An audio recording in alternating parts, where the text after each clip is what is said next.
बिस्मिल्लाहिर्रहमानिर्रहीम। अस्सलामुअलैकुम। उम्मीद करता हूँ कि आप सब खैर आफ़ियत से होंगे। वैसे आपने थंबनेल और टाइटल तो पढ़ ही लिया होगा कि आज की इस वीडियो में हमने क्या चीज़ डिस्कस करनी है, क्योंकि सर्दियों का मौसम है और सर्दियों के मौसम में जो है वो आजकल जैसे धुंध पड़ रही है, फॉग पड़ रही है। तो ये फॉग बेसिकली है क्या चीज़, कैसे पैदा होती है, इसके पीछे जो साइंटिफिक लॉजिक है वो क्या है, इसके पीछे रीज़न क्या है। तो आज की वीडियो में हमने यही चीज़ जो है वो डिस्कस करनी है। फॉग पे आने से पहले मैं थोड़ी सी एक बात करता हूँ ड्यू की। ड्यू कहते हैं शबनम को। तो ये शबनम कैसे बनती है इस चीज़ को, ठीक है, पहले बताएंगे। लेकिन इसको भी समझने से पहले आपको दो मैं आपको ऐसे प्रोसेसेस बताऊंगा जो आपने केमिस्ट्री में मे बी नहीं बल्कि कंफर्म आपने जो है वो केमिस्ट्री में पढ़े होंगे। दो प्रोसेसेस होते हैं।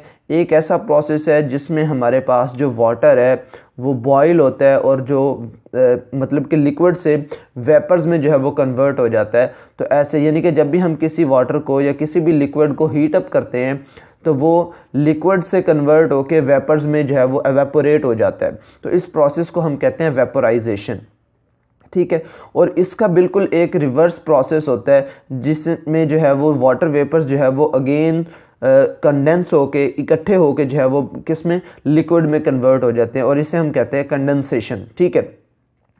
तो अब ये दो ऐसे प्रोसेसेस हैं जिसमें बेसिकली एक में जो है जब हम किसी भी लिक्विड को हीट देते हैं यानी कि उसका टेम्परेचर इंक्रीज़ करवाते हैं तो वो लिक्विड से वेपर्स में कन्वर्ट हो जाता है। जबकि अगर उन्हीं वेपर्स को जो मतलब कि लिक्विड से वेपर्स में कन्वर्ट हुए हैं, जब मैं उसका टेम्परेचर लो करवाऊंगा तो वो कंडेंस होके कंबाइन होके दोबारा लिक्विड में कन्वर्ट हो जाते हैं। बस ये छोटी सी एक लॉजिक है।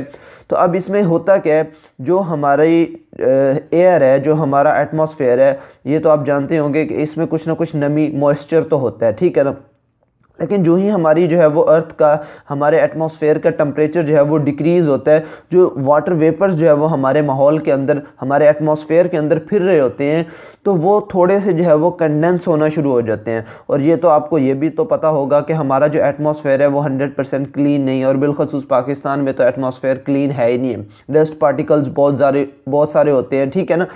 तो जैसे ही जो है वो सर्दियां आती हैं तो इसका मतलब यह है कि हमारी अर्थ का जो टेम्परेचर होता है सारी का, वो क्या हो जाता है, डाउन हो जाता है। या कुछ इलाके ऐसे हैं जहाँ पे मतलब कि नहीं भी डाउन होता, लेकिन मेजॉरिटी जो हमारे पास वर्ल्ड है उसमें जो है वो मुख्तलिफ इलाका जात में जो है वो टेम्परेचर क्या होता है, लो हो जाता है टाइम के साथ साथ। ये बेसिकली क्यों होता है, इस पर एक हम अलग वीडियो बनाएंगे इंशाल्लाह। तो बात यह है कि हमारा मेन आज का जो टॉपिक था कि जो फॉग है वो कैसे बन रही होती है। तो अभी जैसे मैंने आपको बताया कि जो वाटर वेपर्स हमारे माहौल के अंदर फिर रहे होते हैं, इन वाटर वेपर्स को चूंकि टेम्परेचर कम हो जाता है तो जिसकी वजह से वो कंडेंस होना शुरू हो जाते हैं। जब वो कंडेंस होना शुरू हो जाते हैं वो कुछ ना कुछ लिक्विड फॉर्म में जो है वो आ जाते हैं। लेकिन जब वो लिक्विड फॉर्म में आ जाते हैं वो बनती है शबनम, ठीक है, जिसे हम ड्यू कहते हैं। लेकिन जब वो टेम्परेचर और ज़्यादा लो हो जाता है, सर्दियाँ जैसे हैं, ठीक है ना, तो उसमें बहुत ज़्यादा टेम्परेचर जो है वो लो हो जाता है। तो उस ज़्यादा टेम्परेचर के लो होने की वजह से वो जो लिक्विड होता है वो मज़ीद थोड़ा सा जो है वो ज़्यादा कंडेंस होने की वजह से जो है ना, जैसे हमारी हल्की सी बर्फ़ जो है हो जाती है, तो बिल्कुल उसी तरह से जो है ना वो बहुत स्मॉल से जो है वो टिनी पार्टिकल्स की शक्ल जो है वो इख्तियार कर लेते हैं।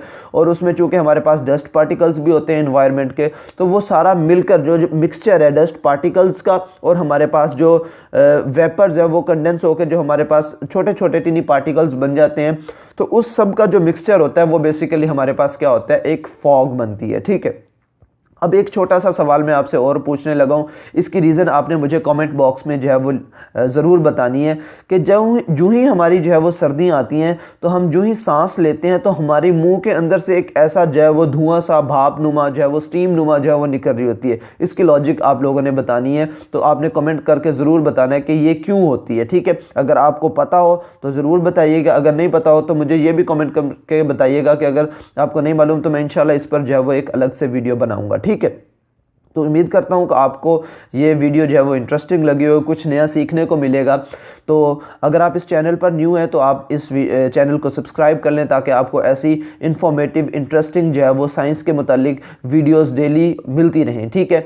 और मुझे रखिएगा दुआ में याद। इंशाअल्लाह बहुत जल्द किसी नए टॉपिक के साथ, किसी इंटरेस्टिंग टॉपिक के साथ आपसे मुलाकात होगी। तब तक के लिए अल्लाह हाफिज़।